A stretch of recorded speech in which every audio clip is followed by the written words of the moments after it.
gimana kabarnya? Semoga sehat selalu dan tetap semangat ya. Hari ini kita akan bahas sesuatu yang seru dan pastinya penting banget buat sejarah Islam di Indonesia. Siapa sih yang gak kenal dengan Wali Songo?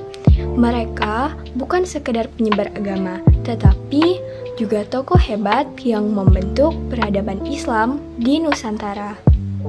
Tapi, tahukah kalian, sebelum Wali Songo, Islam sudah ada loh di Indonesia dan berkembang sudah sejak lama. Nah, gimana sih perjalanan dakwah Islam dari masa sebelum Wali Songo hingga mereka hadir dan mengubah sejarah?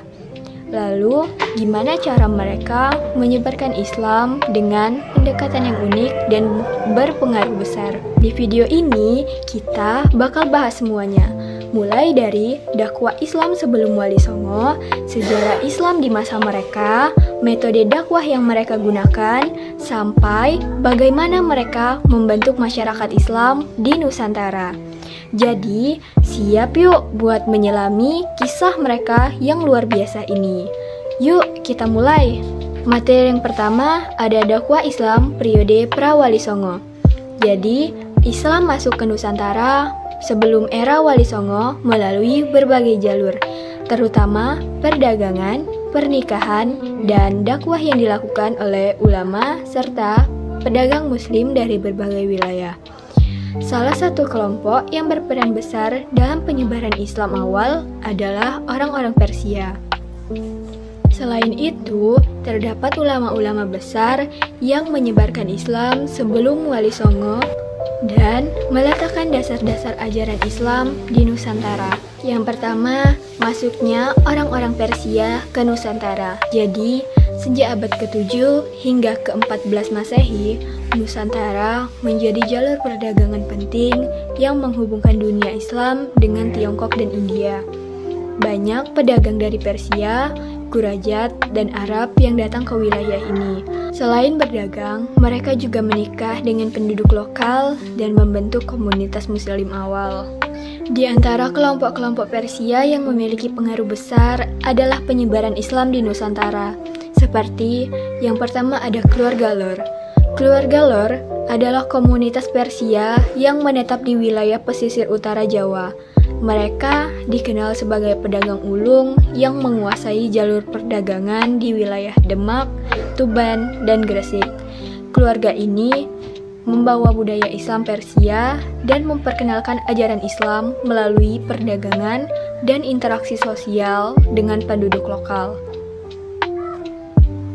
Yang kedua, ada keluarga Jawani, di mana kelompok keluarga Jawani berasal dari wilayah Persia yang sudah lama berinteraksi dengan masyarakat Nusantara. Mereka membaur dengan masyarakat setempat, mengadopsi budaya lokal, dan menyebarkan agama Islam melalui pendekatan kultural. Keluarga Jawani ini dikenal memiliki hubungan baik dengan penguasa lokal, sehingga dakwah Islam berkembang dengan lebih cepat. Yang ketiga ada keluarga Syiah, di mana keluarga Syiah adalah kelompok Persia yang datang ke Nusantara yang berasal dari tradisi Syiah.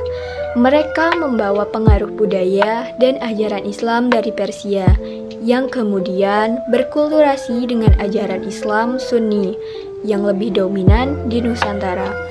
Salah satu bukti keberadaan kelompok ini adalah ditemukannya makam-makam Islam awal dengan gaya arsitektur Persia di daerah Sumatera dan Jawa.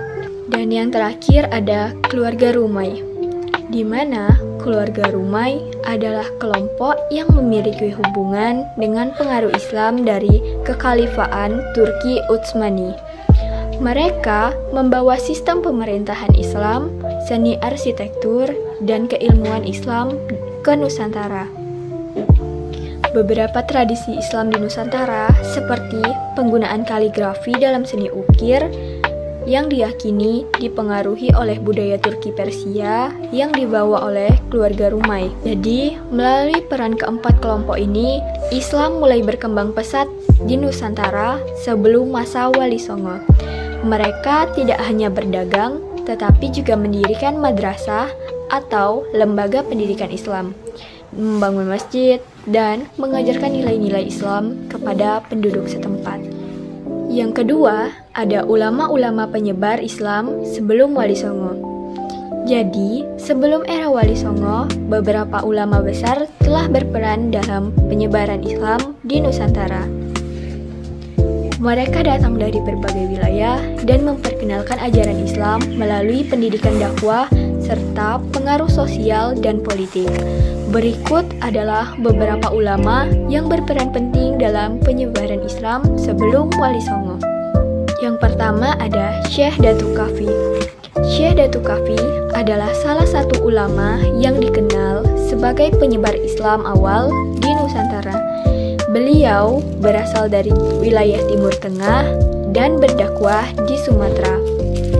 Dakwahnya menekankan pentingnya pendidikan Islam dan membangun komunitas Muslim yang kuat. Yang kedua ada Syekh Maulana Akbar.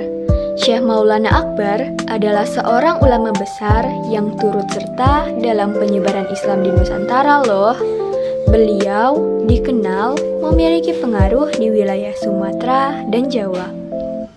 Syekh Maulana Akbar membantu membangun fondasi Islam di masyarakat setempat. Dan juga Syekh Maulana Akbar dikenal sebagai salah satu tokoh yang memperkenalkan ajaran Islam kepada kerajaan-kerajaan lokal. Yang ketiga ada Syekh Jumadil Kubro. Syekh Jumadil Kubro adalah salah satu ulama yang dianggap sebagai leluhur dari Wali Songo. Jadi, Syekh Jumadil Kubro itu berasal dari Timur Tengah dan melakukan perjalanan dakwah ke berbagai wilayah Nusantara, termasuk di daerah Jawa. Syekh Jumadil Kubro juga mengajarkan Islam melalui pendekatan tasawuf atau sufisme yang menekankan nilai-nilai spiritual dalam kehidupan sehari-hari. Dan yang terakhir ada Syekh Kuro. Syekh Kuro adalah ulama yang menyebarkan Islam di wilayah Jawa Barat. Beliau dikenal memiliki banyak murid yang nantinya berperan penting dalam Islamisasi di Nusantara. Salah satu muridnya yang terkenal adalah Nyai Subang Larang, istri dari Prabu Siliwangi, yang turut berperan dalam penyebaran Islam di lingkungan Kerajaan Sunda. Jadi, dalam materi yang pertama ini, dakwah Islam di Nusantara tidak hanya dimulai oleh Wali Songo, tetapi telah berkembang sejak lama melalui peran pedagang Persia dan para ulama besar. Kelompok Persia seperti keluarga Lor, Jawani, Syiah, dan Rumai. Mereka membantu menyebarkan Islam melalui perdagangan dan interaksi sosial. Sementara itu, ulamanya seperti Syekh Datuk Kafi, Syekh Maulana Akbar, Syekh Jumadil Kubro, dan Syekh Kuro yang berperan dalam membangun komunitas Muslim dan memperkenalkan ajaran Islam secara luas. Setelah Islam berkembang di Nusantara, muncullah para tokoh luar biasa yang kita kenal sebagai Wali Songo. Nah, siapa saja mereka dan bagaimana mereka dalam menyebarkan Islam, serta apa tantangan yang mereka hadapi? Yuk kita lanjut ke sejarah Islam dalam masa Wali Songo. Jadi, setelah periode awal penyebaran Islam di Nusantara oleh para pedagang dan ulama sebelum Wali Songo, muncullah 9 ulama besar yang kita kenal sebagai Wali Songo.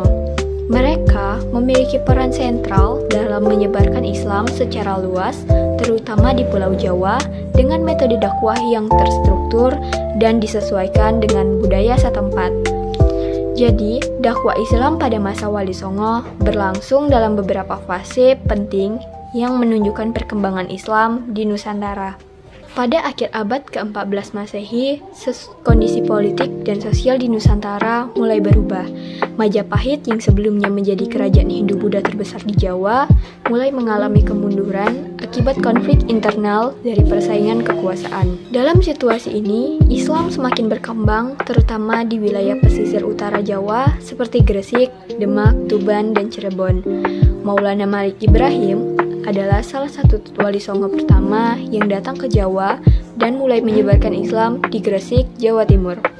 Ia dikenal sebagai pelopor dakwah Islam di Jawa dan mendirikan pusat keislaman di daerah tersebut. Tokoh lainnya Raden Rahmat atau Sunan Ampel, yang juga berperan besar dalam mendidik generasi penerus dakwah Islam, termasuk mendidik murid-murid yang nantinya menjadi bagian dari Wali Songo berikutnya. Lanjut, puncak perkembangan Islam di Jawa pada abad ke-15 Masehi hingga ke-16 Masehi. Pada periode ini, dakwah Wali Songo semakin kuat dan terorganisir. Dan inilah beberapa peristiwa penting dalam sejarah Islam di Jawa terjadi pada masa ini. Yang pertama ada berdirinya Kesultanan Demak sebagai pusat Islam. Yang kedua ada peran Wali Songo dalam pendidikan dan kebudayaan. Dan inilah akhir masa Wali Songo dan pengaruhnya, yaitu akhir abad ke-16 Masehi. Setelah masa kejayaan Wali Songo, Islam telah mengakar kuat di Nusantara. Beberapa peristiwa penting yang terjadi yaitu setelah masa kejayaan Wali Songo, Islam telah mengakar kuat di Nusantara. Beberapa peristiwa penting yang terjadi adalah adanya peralihan kepemimpinan Islam di Jawa dan adanya penyebaran Islam ke seluruh Nusantara. Jadi, metode dakwah yang mereka gunakan tidak hanya melalui ceramah keagamaan, tetapi juga dengan memanfaatkan seni budaya dan pendidikan. Kalau bicara soal penyebaran Islam, Wali Songo punya cara yang unik banget. Mereka nggak asal berdakwah, tetapi menyesuaikan dengan budaya dan kebiasaan masyarakat saat itu. Ada yang lewat seni, ada yang lewat pendidikan, bahkan ada yang lewat perdagangan. Gimana sih metode mereka? Yuk kita bahas. Jadi, Wali Songo tidak hanya menyebarkan Islam dengan ceramah biasa, tetapi juga menggunakan berbagai metode yang disesuaikan dengan budaya dan kondisi masyarakat Nusantara saat itu. Inilah yang membuat ajaran Islam diterima dengan baik dan berkembang pesat di Indonesia. Berikut adalah metode dakwah utama yang digunakan oleh Wali Songo. Yang pertama ada ceramah. Metode ceramah adalah cara klasik dalam berdakwah, di mana para Wali Songo menyampaikan ajaran Islam secara langsung kepada masyarakat. Ceramah ini biasanya dilakukan di masjid, pesantren, atau bahkan di tempat-tempat umum seperti pasar dan alun-alun. Ada Sunan Ampel yang sering mengadakan ceramah di Surabaya dan Gresik untuk mengajarkan dasar-dasar Islam kepada masyarakat. Dan ada Sunan Kudus yang menyampaikan ceramahnya dengan pendekatan yang menarik, bahkan menggunakan istilah Hindu-Buddha agar lebih dipahami oleh masyarakat Jawa pada masa itu. Yang kedua ada tanya jawab dan diskusi. Selain ceramah satu arah, Wali Songo juga sering menggunakan metode interaktif seperti tanya jawab dan diskusi. Dengan cara ini, masyarakat jadi bisa langsung mengajukan pertanyaan seputar Islam dan mendapatkan penjelasan yang lebih jelas. Seperti Sunan Giri yang sering mengadakan diskusi dengan para santrinya.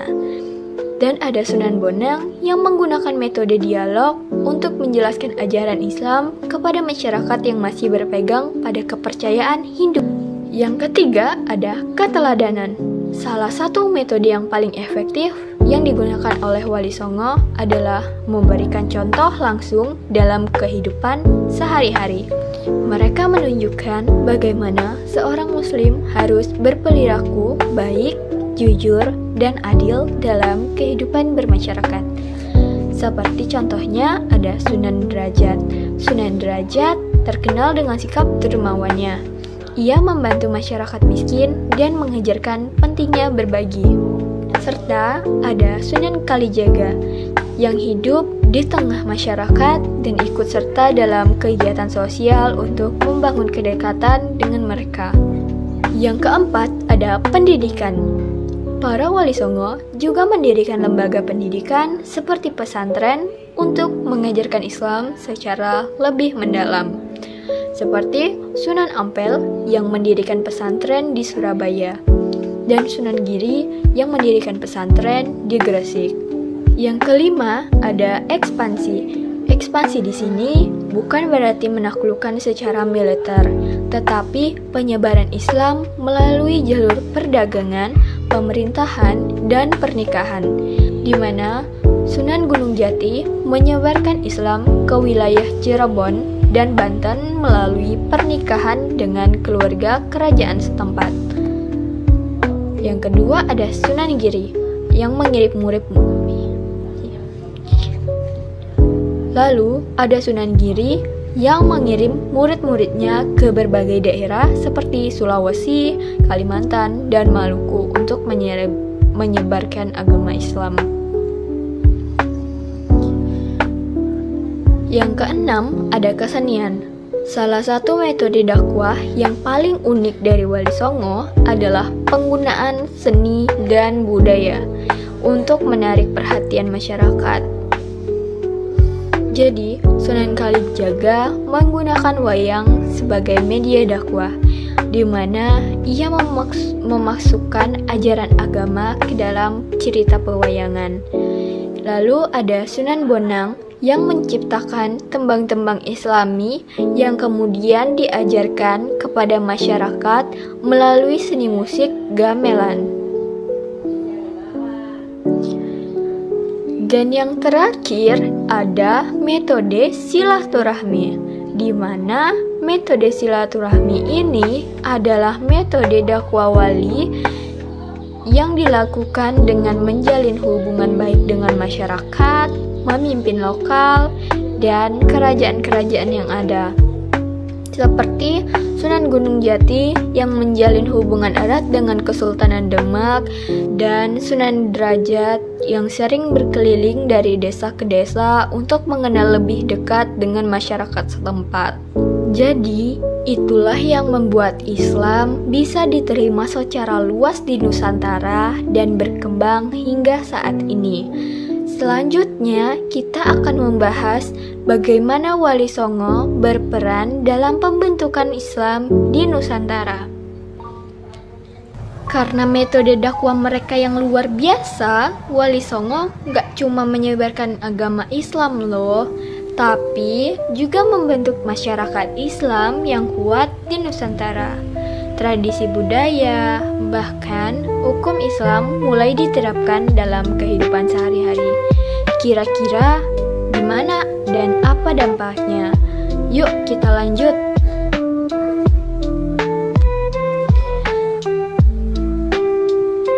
Setelah dakwah Islam berkembang melalui berbagai metode yang digunakan oleh Wali Songo, Islam tidak hanya menjadi agama yang dianut oleh masyarakat, tetapi juga membentuk tatanan sosial, budaya, dan pemerintahan di Nusantara.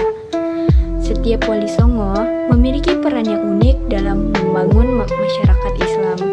Berikut adalah peran masing-masing Wali Songo dalam pembentukan masyarakat Islam di Nusantara. Yang pertama ada Sunan Gresik, atau nama aslinya adalah Maulana Malik Ibrahim. Sunan Gresik sebagai pelopor dakwah Islam di Jawa. Sunan Gresik memainkan peran penting dalam memperkenalkan Islam kepada masyarakat. Yang pertama ada membangun pusat dakwah di Gresik, Jawa Timur, yang menjadi basis perkembangan Islam di Jawa. Yang kedua ada mengajarkan dengan pendekatan sosial, seperti membantu rakyat miskin dan memperkenalkan sistem pertanian yang lebih efisien. Yang ketiga ada menyebarkan Islam di kalangan pedagang dan bangsawan, seperti Islam mulai diterima oleh berbagai lapisan masyarakat. Yang ketiga ada menyebarkan Islam di kalangan masyarakat. Yang ketiga ada menyebarkan Islam di kalangan pedagang dan bangsawan, sehingga Islam mulai diterima oleh berbagai lapisan masyarakat. Yang kedua ada Sunan Ampel,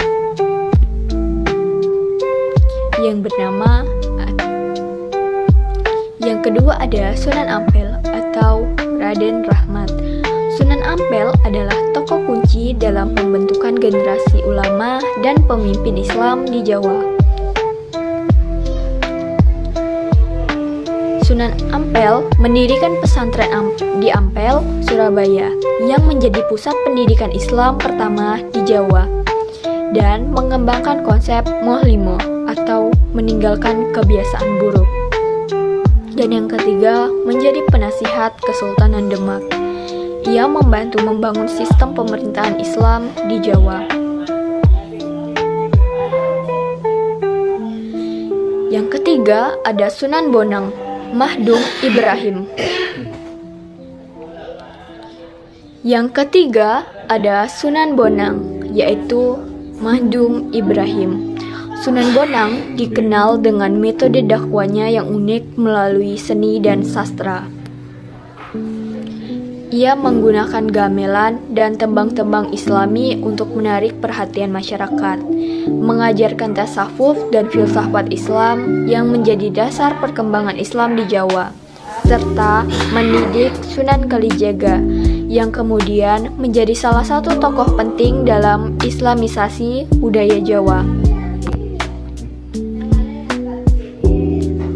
Yang keempat ada Sunan Derajat atau Raden Kasim. Sunan Derajat menekankan aspek sosial dalam dakwahnya, terutama dalam membangun kesejahteraan masyarakat, seperti mendirikan sistem kesejahteraan sosial, mengajarkan Islam dengan prinsip kesetaraan dan kemanusiaan, serta mengembangkan metode pendidikan berbasis kerja sosial. Yang kelima ada Sunan Kudus atau Jafar Radit. Sunan Kudus dikenal dengan pendekatan dakwah yang sangat menghormati budaya lokal, seperti membangun masjid Menara Kudus, menggunakan istilah Hindu dalam dakwahnya, sehingga Islam lebih mudah diterima oleh masyarakat dan menjadi hakim agama di Kesultanan Demak. Keenam, ada Sunan Giri. Sunan Giri berperan besar dalam penyebaran Islam di berbagai wilayah Nusantara, seperti mendirikan pesantren di Gresik yang melahirkan banyak ulama besar. Yang kedua, mengembangkan jaringan dakwah hingga keluar Jawa, seperti ke Sulawesi, Maluku, dan Kalimantan. Serta yang ketiga ada mengajarkan Islam melalui permainan anak-anak. Yang ketujuh ada Sunan Kalijaga. Sunan Kalijaga adalah wali songo yang paling dikenal karena pendekatan dakwahnya melalui seni dan budaya. Menggunakan wayang sebagai media dakwah dengan memasukkan nilai-nilai Islam dalam cerita pewayangan, menyesuaikan Islam dengan budaya lokal, sehingga masyarakat tidak merasa terpaksa dan menerima ajaran Islam, dan berperan dalam pembangunan Masjid Agung Demak. Yang kedelapan ada Sunan Muria, di mana Sunan Muria lebih banyak berdakwah di pedesaan dan daerah terpencil. Sunan Muria menyebarkan Islam di kalangan rakyat kecil seperti petani dan nelayan, dan menggunakan seni tembang dan gamelan untuk mengajarkan Islam dengan cara yang menyenangkan, serta menyebarkan Islam yang sederhana dan mudah dipahami agar lebih mudah diterima oleh masyarakat pedesaan. Dan yang terakhir ada Sunan Gunung Jati. Sunan Gunung Jati memiliki peran penting dalam Islamisasi kerajaan-kerajaan di Jawa Barat. Sunan Gunung Jati mendirikan Kesultanan Cirebon, menjalin hubungan diplomasi dengan Kesultanan Demak, dan menyebarkan Islam hingga ke Banten. Jadi, Wali Songo memiliki peran penting dalam membentuk masyarakat Islam di Nusantara. Dengan ini, berakhirlah materi tentang Wali Songo dan peran mereka dalam pembentukan masyarakat Islam di Nusantara. Semoga materi ini bermanfaat dan bisa menambah wawasan kita tentang sejarah Islam di Indonesia. Terima kasih sudah menyimak hingga akhir. Tetap semangat dalam belajar dan sampai jumpa di materi berikutnya.